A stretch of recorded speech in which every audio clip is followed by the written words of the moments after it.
2047కి India world number 1 కావాలంటే మళ్ళా NDA రావాలి, అది కూడా 400+ రావాలి, బీజేపీ 370 రావాలి అని చెప్తున్నారు.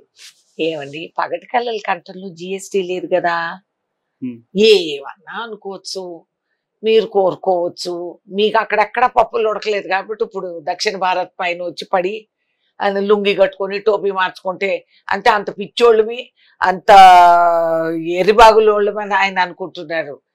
సౌత్ అనేది మేము చాలా వినయంగా ఉంటాం, ఒక లెవెల్ వరకు చూస్తాం, ఓర్చుకుంటాం. ఒక్కసారి ఆ ఓర్పు ఖతమైపోతే ఏంటి ఆంధ్ర ఏంటి తెలంగాణ ఏంటి ఆవకాయ పచ్చడి ఏంటి అన్ని అర్థమయ్యేటట్టు మాకు తెలుసు. తమిళనాడు ఏం తక్కువ తెలివివాళ్ళు అనుకుంటున్నారా? కేరళలో మీరు తోకుగులాడించలేకపోతున్నారు. కాబట్టి ఈ అక్కడెక్కడ పప్పులు ఉడకలేదు, ఇప్పుడు వచ్చి మా దగ్గర పడి మా మీద పడి ఈ కథలన్నీ, లేకపోతే ముఖ్యమంత్రిని ఎత్తుకుపోతారు. ఎన్ని చూడలేదు, ఇవన్నీ కొత్త కాదు. ఇంకా చీప్ క్వాలిటీ అయిపోయింది పాలిటిక్స్, అది వేరే మాట.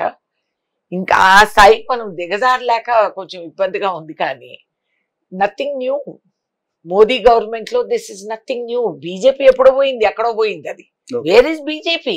There is no BJP. So ఇంత పెద్ద డెమోక్రసీ ఉన్న కంట్రీలో ఇవే లాస్ట్ ఎలక్షన్స్, మళ్ళా నరేంద్ర మోడీ వస్తే ఇంకా రాజ్యాంగాన్ని మార్చేస్తారు, అసలు ఎలక్షన్స్ ఉండవని చెప్పి మల్లికార్జున్ ఖార్గే లాంటి వాళ్ళు అంటుంటే పబ్లిక్ ఏమనుకోవాలి? అంతే అంత భయపడుతుందన్న కాంగ్రెస్ పార్టీ? కాంగ్రెస్ పార్టీ ఏం భయపడటం లేదు, ఉన్న వాస్తవాలు చెప్తున్నాం. మాకున్న అనుభవం బీజేపీకి లేదు. మీరు ఎన్ని ట్రిక్కులు గిమ్మిక్కులు జిమ్మిక్కులు చేసినా కూడా వాళ్ళకి అనుభవం లేదు. రాజ్యాంగం అర్థం చేసుకోలేని వాళ్ళు, గ్రహించలేని వాళ్ళు ఇప్పుడు ఏం చేస్తున్నారు? అన్ని సంస్థల్ని ఖరాబ్ చేసి రాజ్యాంగం హక్కులున్న ప్రతి రాష్ట్రాన్ని, దేశాన్ని, వ్యక్తుల్ని తొక్కివేస్తున్నారు. కాబట్టి వాళ్ళు రాజ్యాంగం మారుస్తారనేది కొత్త కాదు, మనం విచిత్ర పోనక్కర్లేదు. అంటే మీరు ఇన్ఫర్మేషన్ అది, లేదంటే మీ ఎక్స్పెక్టేషన్, లేదంటే రాజకీయ ఆరోపణ? No, that is been there aspiration. That is, ఆయన కొత్త పార్లమెంట్ కట్టించేశాడు, రాజ్యాంగం కూడా భారతదేశం గత చరిత్ర అంతా మార్చేసి మేము చెప్పేసి ఇంకెవరు ఏది గత చరిత్ర గుర్తు లేకుండా ఓన్లీ మోదీని గుర్తుపెట్టుకోవాలనే తపనలో ఇట్లా పిచ్చి ఆలోచనలు, పిచ్చి పనులు చేస్తున్నారు. సో నిన్న గుజరాత్ లో ఆయన మాట్లాడుతూ మీ దగ్గర నుంచి రాతపూర్వకంగా ఒక హామీ కావాలి అంటున్నాడు కాంగ్రెస్ పార్టీ. ఏంటి? ఎస్సీ, ఎస్టీ, బీసీ, ఓబీసీ రిజర్వేషన్లకు సంబంధించి జనరల్ కేటగిరీలో ఉన్నటువంటి దాన్ని తీసేయమని చెప్పి వాళ్ళు ఏమైనా చెప్పగలరా అని అడుగుతున్నారు. అయ్యా, నువ్వు 10 సంవత్సరాలు పట్టిందా ఈ ప్రశ్న అడిగేదానికి మమ్మల్ని? నువ్వు పార్లమెంటులో పెట్టి డిబేట్ చేయొచ్చు కదా. అంటే కాంగ్రెస్ పార్టీ సంతకానికి నువ్వు అంత విలువ ఇస్తావన్నమాట. నువ్వు ఎందుకు మా సంతకాలు, మా పర్మిషన్లకి ఎందుకు అంత ప్రాకులాడుతున్నావు? నువ్వు ముస్లిం వ్యక్తుల్ని, ఈ దేశంలో హక్కున్న వాళ్ళని, రాజ్యాంగం అధికారులు వాళ్ళకు కూడా ఉన్నాయి, వాళ్ళు మనం అనే వాక్యంలో వాళ్ళు ఉన్నారు. కాబట్టి మీరు వాళ్ళకి ప్రధానమంత్రి అవునా కాదా ముందు అది తేల్చండి. నువ్వు రాతపూర్వకంగా ఇవ్వు, నీ ఇచ్చిన రోజు నేను రాసిస్తా. రాహుల్ గాంధీ ప్రచారంలో చెప్తున్నట్లు ప్రధాన అంశాల్లో నాకు కొంచెం సీరియస్ అనిపించినటువంటి విషయాలు ఏంటంటే 50% రిజర్వేషన్స్ ని లిమిట్ ని తీసేస్తాం అనేది ఒకటి, 370 రద్దు అనేది మళ్ళా దాన్ని 370 రివోక్ చేస్తాం, రద్దు అనేది తీసేసి. ఈ రెండు భారతదేశానికి ఉపయోగపడే అంశాలేనా? ఇప్పుడు జరిగిన పరిణామాలు ఉపయోగపడుతున్నాయా? ఎక్కడన్నా గాయపడితే దాన్ని సరిదిద్దే బాధ్యత మనందరిది. ఆర్టికల్ 370 అనేది ఎన్నో సంవత్సరాలుగా చర్చించింది. ఏ షో ఆఫ్ కోసం ఏదో దున్నిపారేసి నువ్వు ఆడ అమలు చేసినంత మాత్రాన అక్కడ పరిస్థితులు ఏమిటనేది గ్రహించలేకపోతా ఉంది ఈ గవర్నమెంట్. వాళ్ళకి అసలు తెలుసా? ఇవాళ చైనా వచ్చి అరుణాచల్ ప్రదేశ్లో కూర్చొని కాలు దువ్వుతుంటే, ప్యాంగాంగ్ లేకపోయిన వాళ్ళు బ్రిడ్జిలు కట్టేసి ఊర్లు, గ్రామాలు స్థాపించేస్తుంటే దాని గురించి మాట్లాడలే.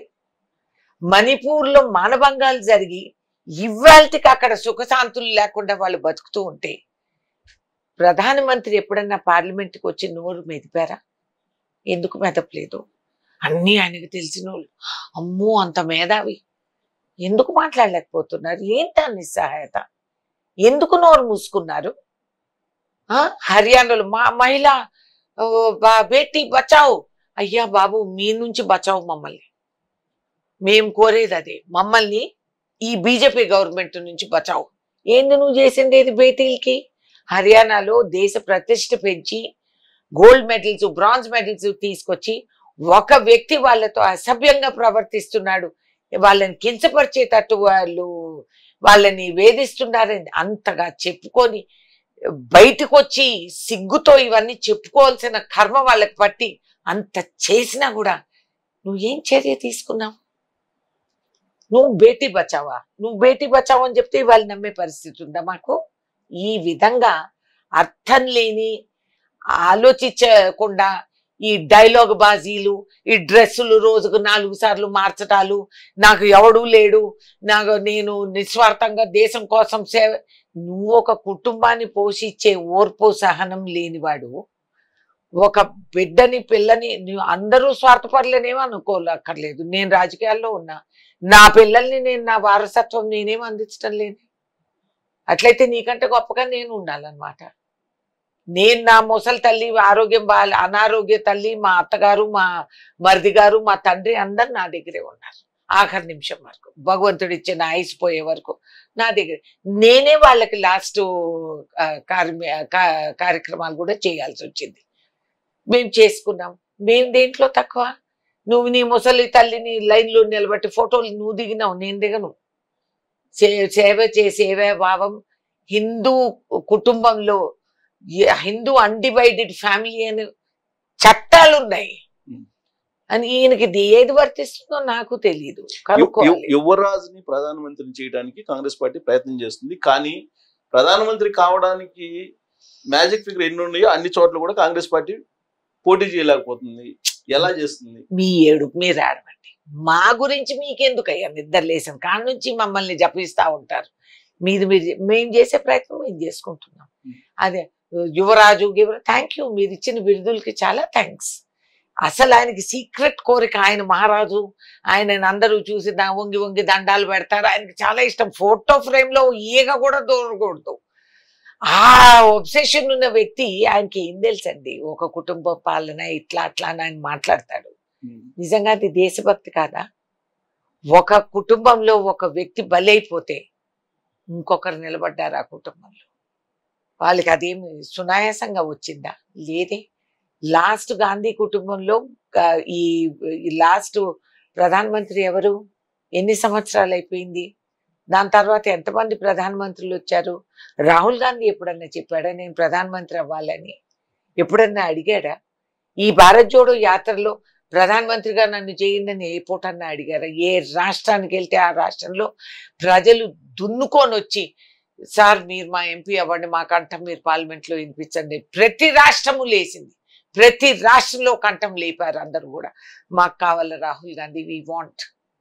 అంత నిస్వార్థ సేవ ఆ కుటుంబంలో నెత్తురు చుక్కల్లో ఉంది. వాళ్ళు నరాల్లో ఉండేది బ్లడ్డే ఇది, ఇటువంటిది.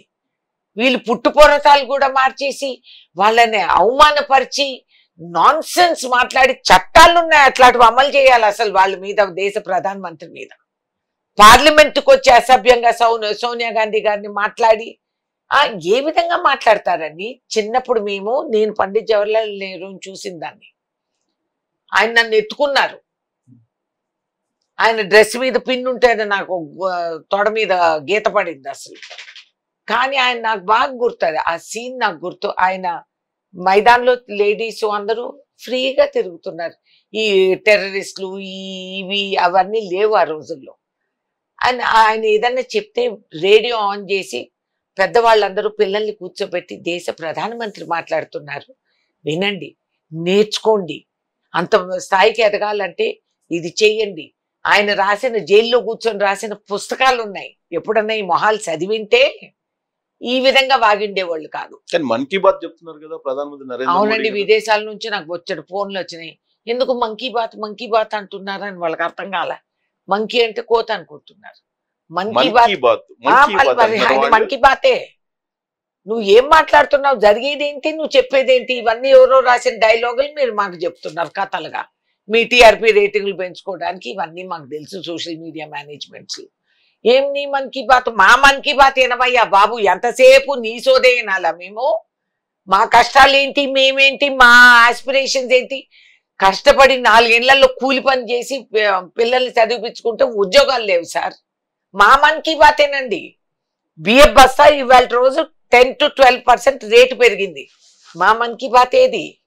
మీరిచ్చే గ్యాస్ సిలిండర్ ఇస్తామన్నారు, రేట్లు మాడిపోయి ఇప్పుడు గ్యాస్ బండలు మానేసుకొని పిల్లోడు ఇంటికి వచ్చి గ్యాస్ బండ ఇచ్చేవాడు కూడా 100 రూపాయలు ఇవ్వకపోతే వాడు రాడు.